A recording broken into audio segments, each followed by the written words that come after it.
Welcome to the Northern Powerhouse interview series, where we're unashamedly spreading good news by interviewing Northern businesses and their successes during the pandemic. Subscribe to be notified of new interviews or click the link in the description to take part if you'd like to be interviewed yourself in a future episode. Good afternoon and welcome to Northern Powerhouses Business Success Stories. So we are joined by Chris Lawn this afternoon, who's the Managing Director of BAWCo. So thank you ever so much for joining us. We've also got Oliver there as well. Hello, thank you to you too. So can I just start off, chaps, by asking you guys to introduce yourselves, and can you just give us a little bit more insight into what it is that you guys do? Okay, so I'm Chris Lawn. I'm the Managing Director, and the company's originally the Bradford Armature Winding Co, set up in Bradford to service the mills around the area. That was in 1919. Things have changed somewhat since then, so where a mill motor might have been the size of this room, now motors are more manageable, more movable, more transportable. So as the mills have closed, our area has expanded to most of the north of England, really. Hence, we now really try and go by the hallmark name of BAWCo, which is the company logo, Bradford Armature Winding Company Limited. So we're not pigeonholed with a particular area. The main area of the business is new motor sales and equipment related to that, such as inverters, pumps, gearboxes, control gear. We support that with motor rewinds and the expertise that brings with it. So we offer a whole package of drive solutions in all industries. Brilliant, brilliant. So Oliver, tell us a little bit about what it is you do. Yeah, so I'm Ollie. Essentially, I'm a marketing coordinator here, and that, I suppose, consists of trying to create a bit of a social media presence as well, which is such a powerful tool, as I'm sure you all know, at the moment. And I've come in to try and push what we do and to try and see whether there's any areas, I suppose, that we can exploit. Certainly the renewable sector is something that I'm very passionate about. And I've tried to come in to see where we can kind of get, and like I say, LinkedIn and social media really helps to kind of identify those opportunities. So I would say that would be my role if I could. Brilliant, brilliant.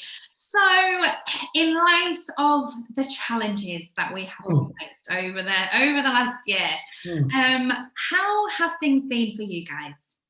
So I have to say, I think one of the first things is luck. Depending on which industry you're in. If we're in an essential industry, we repair electric motors which are required in hospitals to move air around, in hospitals to move lifts, in chemical factories to produce the perspex sheets, in all walks of life. So we're very fortunate base in the fact that we're an essential industry. However, as shutdown came, we acted very quickly. Lockdown came, we acted quickly. So we immediately took advice from the government websites with regards to COVID risk assessments. We had regular interviews with the staff. Obviously socially distanced at the time, at 2 meters, and best desks out. We set the staff up on a two-shift system. So we had half in early morning till lunchtime or till midday, and then the other half in the evening. So we ended up having a larger coverage of working hours, and we reduce the chance or the risk of spread of any COVID in the works. In the office, the admin basically worked from home.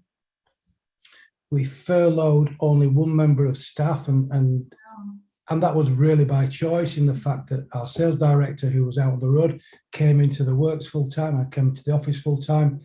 So we have a young lady who had a young family, and it fit both that Chris came in, filled in a duty, and Nicola actually could get furloughed, and that suited both. That's the only furlough that we had to do. And we've been busy, because we've kept on top of it all the time. We've had regular meetings, even meetings with the whole staff, which involves almost a megaphone, but still on the shop floor. Weekly, just keeping people updated about which direction we were going in, how we were running, how we were keeping up with the COVID situation. And we felt that the staff responded brilliantly to it. I think we have had only one member of staff had COVID and one member had to isolate. So yeah, I'm really pleased with the response from the team in general. Brilliant. Brilliant. So what would you guys say is the biggest challenge that you've had to overcome? Okay, so the biggest challenge is it has been the unknown of what to do, when to do, how to do, which is why the regular meetings have kept us going and kept us we get feedback from the staff and we're telling them from the information from the government, handing it down. So keeping everybody up to date has been one challenge. Another challenge is getting out there that we're still here. We were still here from the start. So we took a decision within week 2. We contacted the web designer and we put the banner across the website. We didn't have Oliver at the time on the marketing side, so we did a bit of a Heath Robinson and managed to get everybody's email contacts and just blasted emails out, explaining exactly that we were in a 2-tier system. We were still here. We supply utilities, we supply councils, we supply the NHS, we supply chemicals, end users. It's a very broad customer base. Yeah. So even if the one sector is perhaps down, the likelihood is that other sectors are high. So once they're high, then even whilst we're busy, we're still marketing and we're still trying to get more business from those sectors that are busy. And it's been very successful. We have had the best year we've had in the last 4, I would say. Wow. Yeah. Which is, I'll go back to the first statement that initially it's luck, but you're still there and you're still open. But we've actually seen an opportunity that people have been perhaps underperforming, and we strive to go that extra mile to provide the better customer service, to get there on time and meet demand. So we've employed new people to go to do the marketing. We've employed people downstairs. Amazing. So tell us a little bit more about these wins that you've seen. It sounds like you've had everything aside, you've had an amazing time. So tell us. We have an amazing time, and we've I guess because we've had more office time. My colleague Chris Grogan's been in the office 100%. I've been in the office 100%. Our third co-director's been in the office 100% of the time. Admin's been taken away to home. We've had more time to focus. We've streamlined a lot of back office procedures, so they're not as time consuming now, which has freed up more time to go out and find new business, and also listen to the customers a little bit more, find out what we're doing well, what we've been missing in the past, how we can improve. We always thought we were doing this, and we really did, but that's now drummed in a little bit more, and we're understanding more of where we were not as effective as we could have been in years gone by. So refocusing a little bit and focusing on particular markets. Sorry. No worries, no problem. That's likely to ring again, not knowing who I've just seen. No worries. Real life, isn't it? Zoom live. So yeah, we've seen potential markets that we've not got to yet. Renewables is an easy one. That's a big target, but it's quite specialised, and it's something that we've been shying away from. Is not the real analogy, but biding our time, waiting for the right moment, and how to attack it. and within 2 to 3 months of making contact, we've had feedback and we've had success. We've had jobs, haven't we? We've had we have 3-4 jobs, which we're hoping is a springboard. And the other part of the success is a lot of our customers have got busier. We have a lot of chemical plants who are doing something on the chain, whether it's just manufacturing pigment or perspex, to design the sheets, and everywhere you go there's perspex sheets. So we've been fortunate, we've piggybacked on the back of their success as well. Brilliant. So yeah. Great stuff. So you mentioned that you've been in a very fortunate position that you've, aside from one member of staff who was quite keen to furlough, you've been able to, your essential business, you guys have kept going. There've obviously still been adaptations and things that we've all had to make. And how's the team been over the course of the last year? How has it been for you guys? I guess, Ollie, you might be a good one to ask. Well, I suppose I haven't been here the whole year, so I suppose I'm probably not the best person to ask for this question. I've only been here for the last 3 months, and obviously these last 3 months things have started to kind of get a little bit easier, so things are sort of returning to normalcy. So I'll probably hand that back over to you.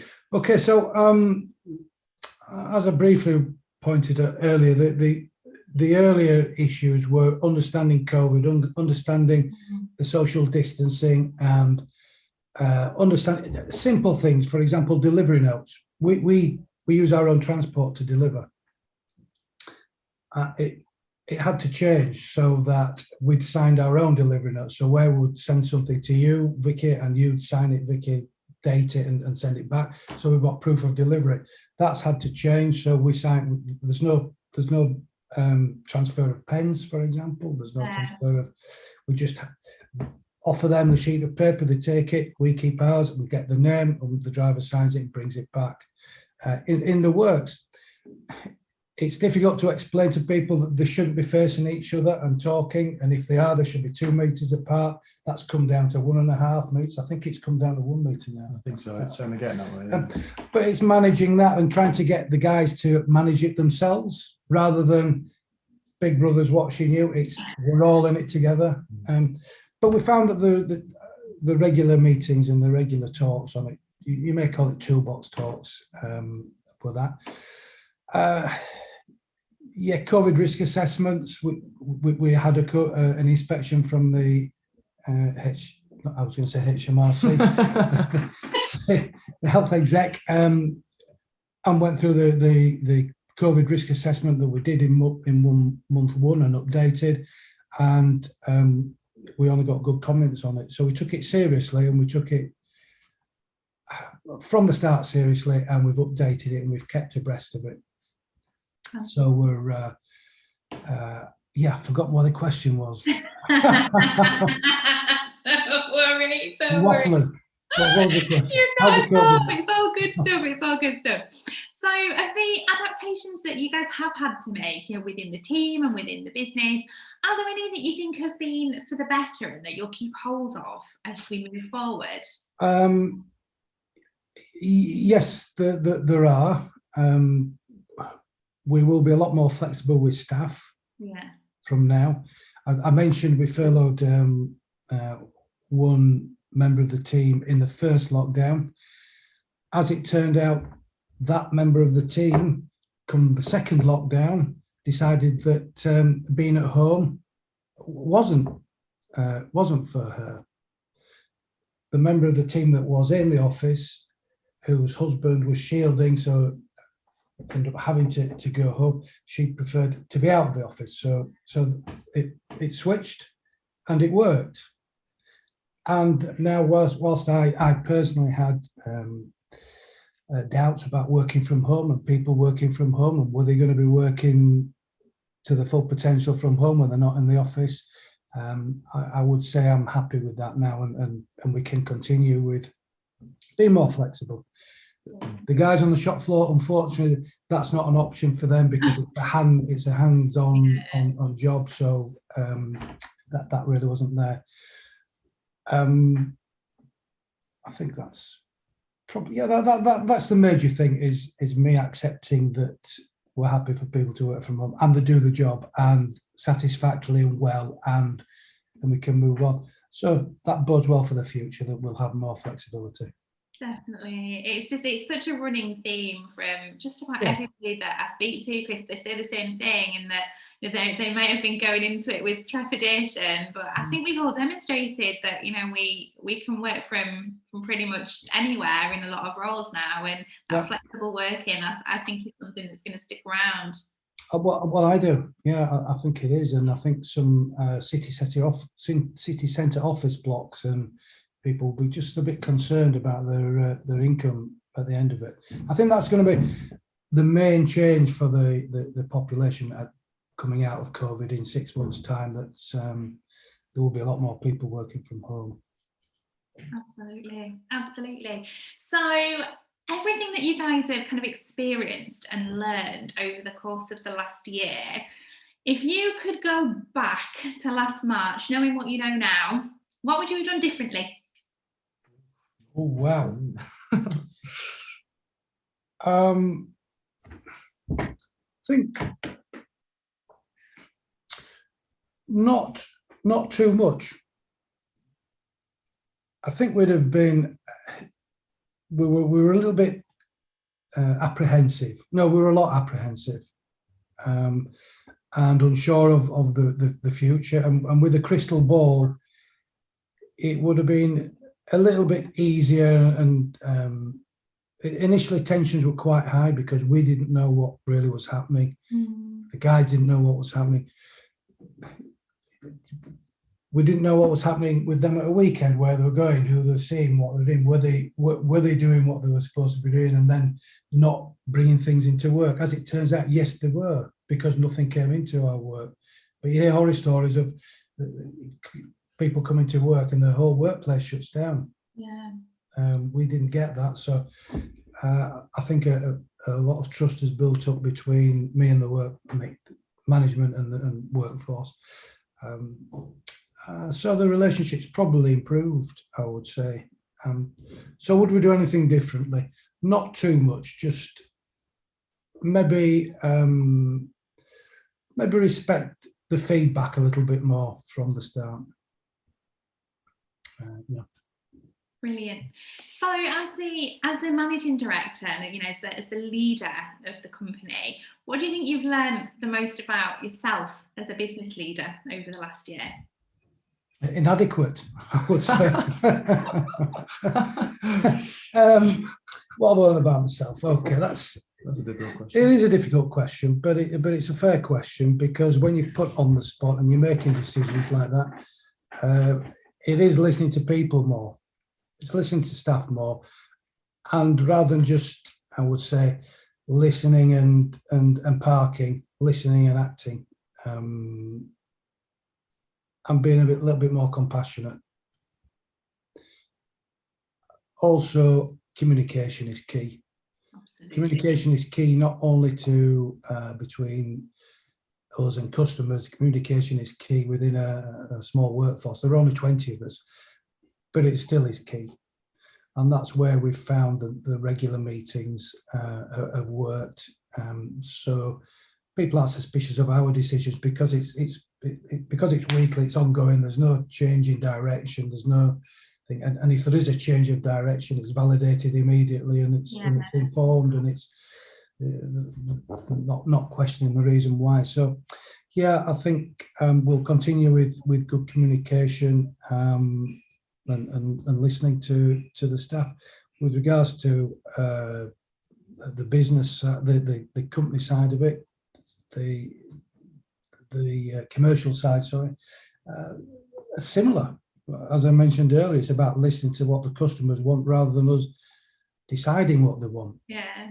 At the end of the day, we are a very service-based company, so the customer is king, and it's about servicing them. So we will speak with customers and get customer feedback a lot more frequently and act on that. As I say, rather than us deciding you do want this, you do want to pay this price for it, you do want it on Wednesday and not Thursday. Okay, if you want it Tuesday, you'll have it Tuesday, or Friday, you can have it Friday. So yeah, communication. Brilliant. And finally, what does the future hold for you guys? Well, I think the young man that left me was mentioning a little bit about, we employed Oliver 2 to 3 months ago with regards to expanding the marketing side of the company, both on social media and more directly. So we're looking for new business in renewables. And yeah. So then one thing I think in the industry that we're in, of course, with electric motors, electricity is massive. It will, of course, become more and more important. It is important, but as fossil fuels and things like that gets faded out, we need to replace these with technologies such as wind turbines, such as hydroelectric power, such as waste to energy plants. These all use generators, these all use electric motors, and this is a market that is going to expand massively. It has to expand massively if we want the planet to stay as it is. So I think recognizing that and trying to exploit that in its infancy, I think, is massively important. And having things like LinkedIn and social media allow us to see the market in its infancy and try and find, okay, well, who is able to exploit, who is exploiting it, and maybe who can exploit it, and what technologies are there, where is there room for these technologies to grow. So I think renewables is, personally, again, this is my own opinion here, but I think renewables is will be a massive side to this. And I'm trying to, like I say, using LinkedIn and using these kind of platforms, it's a way to kind of engage with people and try and see, okay, well, where can we find our niche? Where can we try and see that? Originally there was, obviously, think of electric cars. Now this is different. We haven't looked into this. This is just more of a concept, I suppose. But like, electric cars are massive, and they all will have electric motors in them. So that's just one. There are two examples: renewable energy and electric cars. But I'm sure there's loads of others there as well. And I suppose, yeah, the future is there.